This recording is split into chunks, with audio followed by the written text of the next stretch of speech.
C'est sur un air d'accordéon qu'ont été accueillis les coureurs motivés par les crêtes La Hulpoise. La classique automnale a été d'abord bercée par une petite averse à quelques minutes du départ. Sur la ligne de sacrés joggeurs dont Francesco Veloso, double vainqueur en titre de la course. C'est sous un ciel sec finalement que les premiers vont s'élancer. Près de 600 amateurs présents vont les suivre, c'est pas mal du tout, même si on n'atteint pas le record de 654 coureurs de l'année précédente. Les premiers kilomètres sont dominés par Denis Gallerin, coureur de l'Antilope, mais c'est un autre participant, Emmanuel Loveret, qui va faire parler de lui, car il va très rapidement prendre la poudre d'escampette et laisser loin derrière Gallerin deuxième et Veloso troisième. Veloso qui avait pressenti la victoire du Flandrien, originaire de Skell, près d'Anvers. Au départ, je le regardais, je ne le connais pas, mais je le regardais, j'étais presque sûr qu'il allait gagner. Bon, au départ, il n'était pas devant. Une fois qu'il a pris la tête, il est resté en deuxième quelque temps. Après, je l'ai vu partir et je me suis dit, voilà, le premier est là.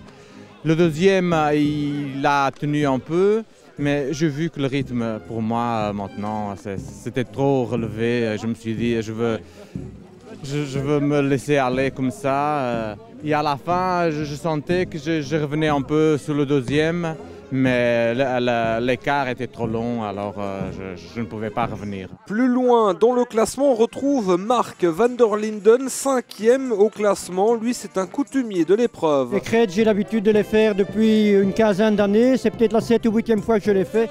Donc voilà, ça s'est bien passé. J'étais parti 11e et finalement j'arrive 5e, on était dans un mouchoir. Alors, autre intérêt, dans le top 30 du classement, on retrouve un jeune. Il n'y en a pas une multitude au départ de cette épreuve. Moi, c'est la deuxième année que je le fais.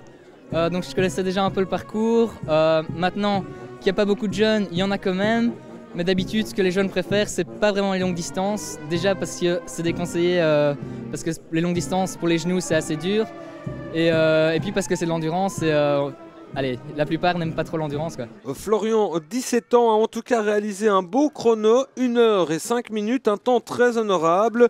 Sachez encore que dans 2 semaines, un trail passera également par la belle commune de La Hulpe, qui devient décidément un centre névralgique de la discipline. Dans 2 semaines, c'est la troisième fois que l'on fait cette organisation.